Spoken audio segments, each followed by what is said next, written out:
Yeah, not so. No. Oh, too much? Sorry, Okay. sorry. Let's see. Too much. There is perfect. Okay, Napoleon Solo and Ilya and Kuriaki, they're heroes of the 60s, but tell us who they are for people who don't know. I know because I'm like 57 or whatever. Oh, okay.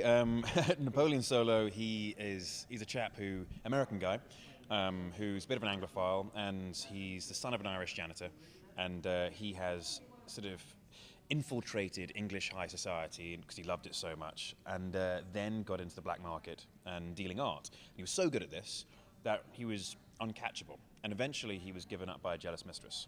And the CIA, instead of him going to jail, they said, right, how about you work for us for a certain amount of years? And then he was blackmailed into working for them, and he ended up becoming their best agent. And that's where we first see him begin on a mission through the Berlin Wall. And then he met Ilya and Kuriaki. Forced into meeting, I guess, Yeah. Ilya Kuryakin. Yeah.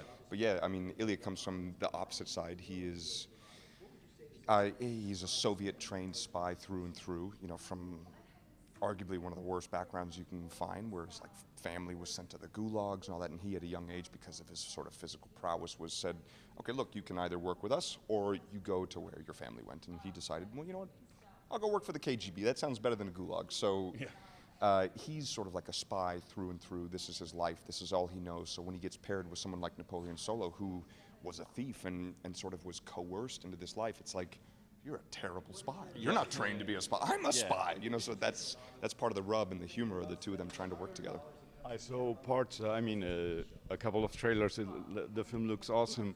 There's something very romantic about the 60s, I think. Do you think this, and I think that this action movie reflects that too. It's not only action, but it also shows you the 60s and the Cold War, and everything is really cool, the cars. Did you enjoy all of that? Can you comment on that? Oh, I mean, absolutely. We've been talking about it. It's in Rome. It was fantastic. Once they changed all the cars on the street, they blocked off all the streets, and we were wearing costume. We had all the extras in costume. It was like being in a time warp. I mean, It was like we were back in the 60s in Rome. Not that I would know, but from photos. And it was just incredible to be a part of, because you really felt transported. It made the acting really easy because everywhere you looked, it was the 1960s in Italy, in Rome, in Naples, in the Amalfi Coast, in London. I mean, they did such a good job with the set decoration and all that it was amazing. Yeah. I'm assuming it's really great to disappear in the role that you're playing, right? It is a lot of fun, yeah, it's a lot of fun, especially when you have special costumes and a different accent as well. You really can disappear into the character. It's enormous fun. In Guy Ritchie, who will say no to Guy Ritchie, I think is a brilliant director, and he's very sensitive, and at the same time he's very poetic in a way. Yeah, very much so. I mean, He writes poetry all day on set. Next time you see Guy, have him recite some of his poetry. It's actually really good. And how was your experience with him? I love his films, and he's a fantastic man, a lot of fun.